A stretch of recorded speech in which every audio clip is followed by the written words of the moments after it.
Hi everybody, it's Lainey. Welcome back to my channel. Today I'm going to be doing a video of things you need to know if you're going to go to the Outer Banks and just tips you need to know if you're going to be traveling there.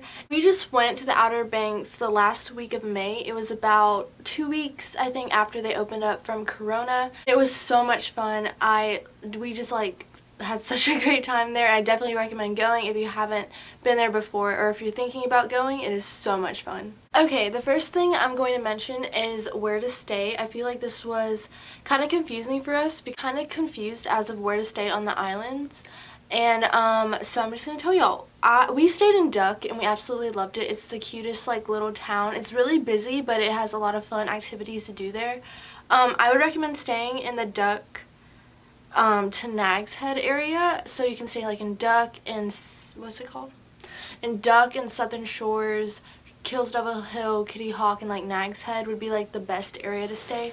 The island's I don't know, that's kind of the up northern part of the island, which is where a lot of attractions are and things to do. Stay down south near Hatteras. It is more quiet and it's not as busy, but if you stay farther down south in Ocracoke and farther down south, you're not really going to get to do a lot of the fun activities, and it's not going to be as busy. I really recommend at least staying Hatteras and then up, because if you go to Ocracoke and farther down south, it's really, I'm sure it's beautiful, but I would recommend staying on the upper part of the island if it's your first time going like we did. You could even stay in Corolla. It's just if you stay in Corolla, going to the other towns nearby is just going to make everything 40 minutes longer.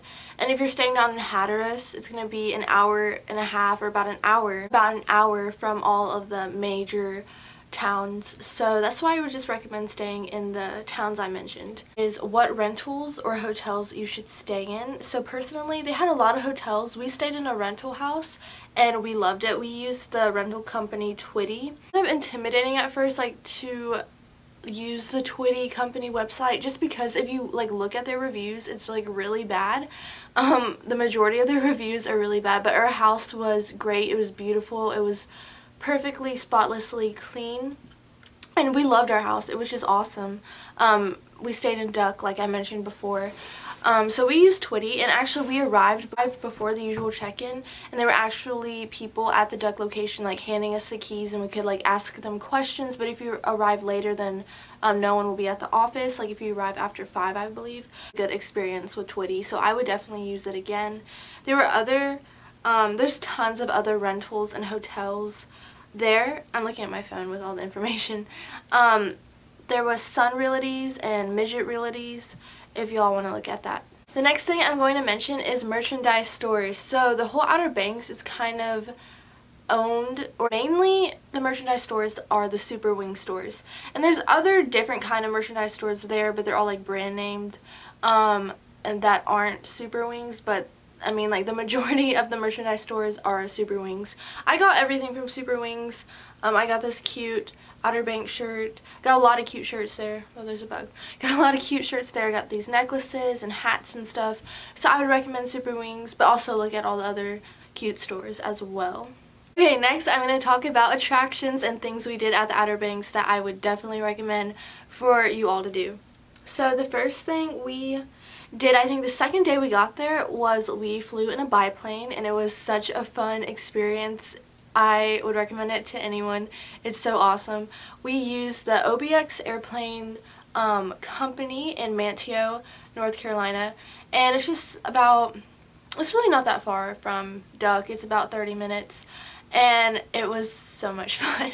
Really nice woman that owned the business, and she flew my mom and I up in a biplane, and for about 10 minutes, and we got to see everything around the town of Manteo, and then we got to go over a little bit of the ocean waters and just see everything. It's very similar. I don't know if you've been on the Soarin' ride in Epcot and Disney World, but it's basically like that. It's so awesome to see everything from above and to look down on all that is happening. Definitely recommend the OBX airplanes. I loved it. It was one of the highlights of our trips, honestly.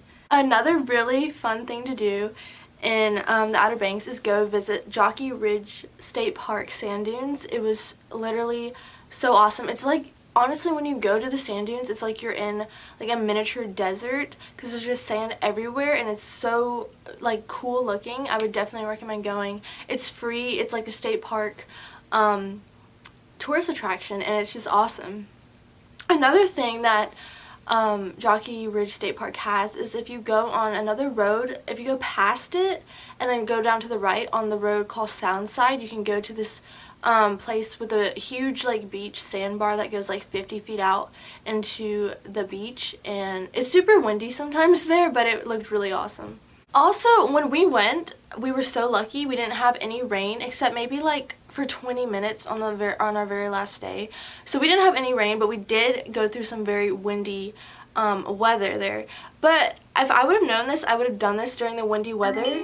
If you have time, is to go take kite surfing lessons. They have a lot of them down in Hatteras, the Hatteras Island area, and it looked so much fun. Like, we would watch the people kite surf or kite sail, and it just looked so awesome. So if you have time to do that, in the town of Duck and just in the OBX in general, I feel like there's like tons of bikers. There's literally people on bicycles everywhere you look, everywhere you turn, especially in Duck, and they have multiple bike rentals just about everywhere.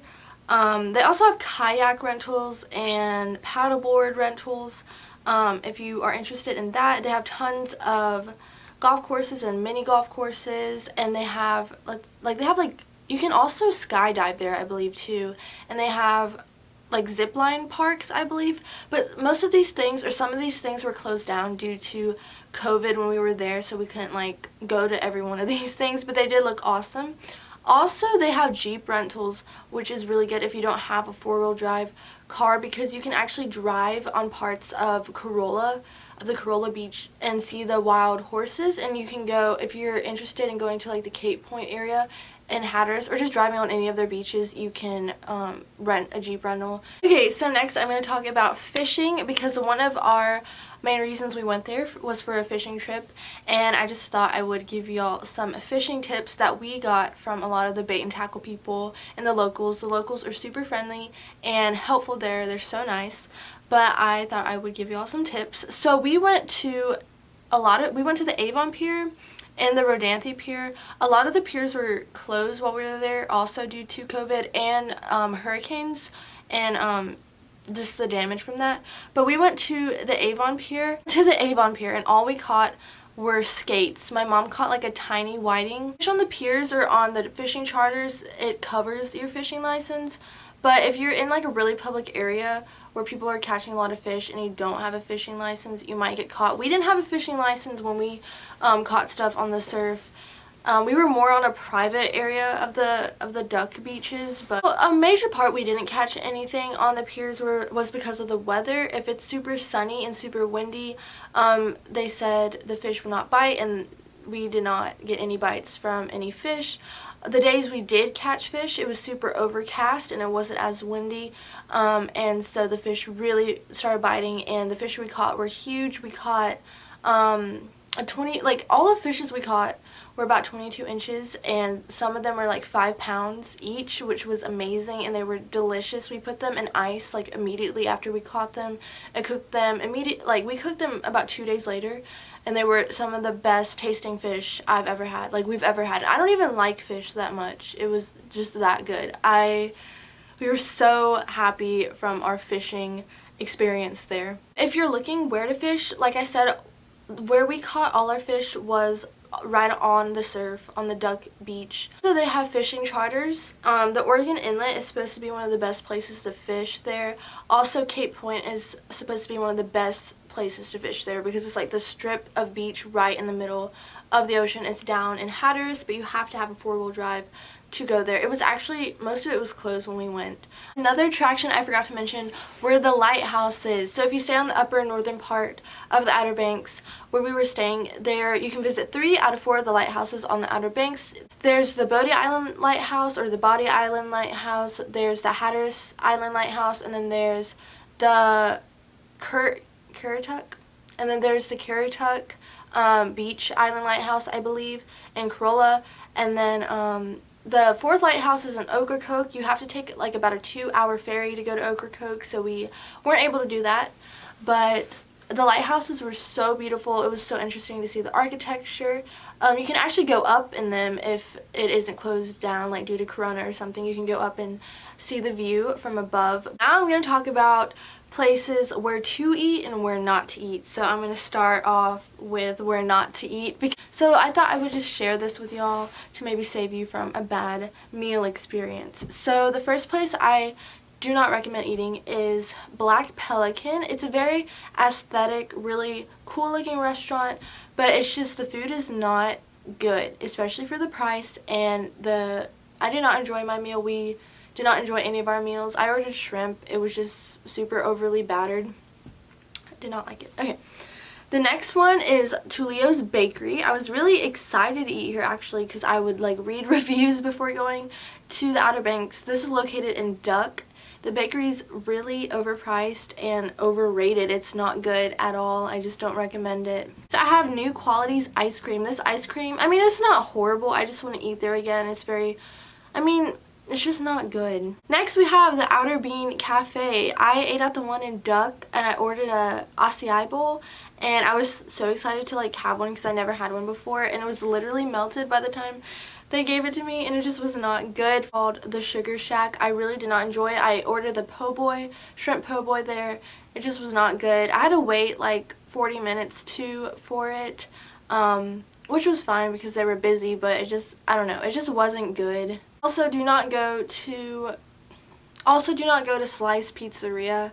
It looks really pretty, and when you go inside it looks really great, but the pizza, when we got it, it was like undercooked, and it was just not a good slice of pizza. There were a lot of other pizza places that looked really great there that we did not get to try. But also, do not go to Austin Fish Company. Sick on their oysters. We ordered like their fried oysters and some like potato salad and hush puppies and stuff, and their fried oysters made us all sick. Now with the bad food places out of the way, I'm going to mention the best restaurants on the Outer Banks that y'all have to try if you go there.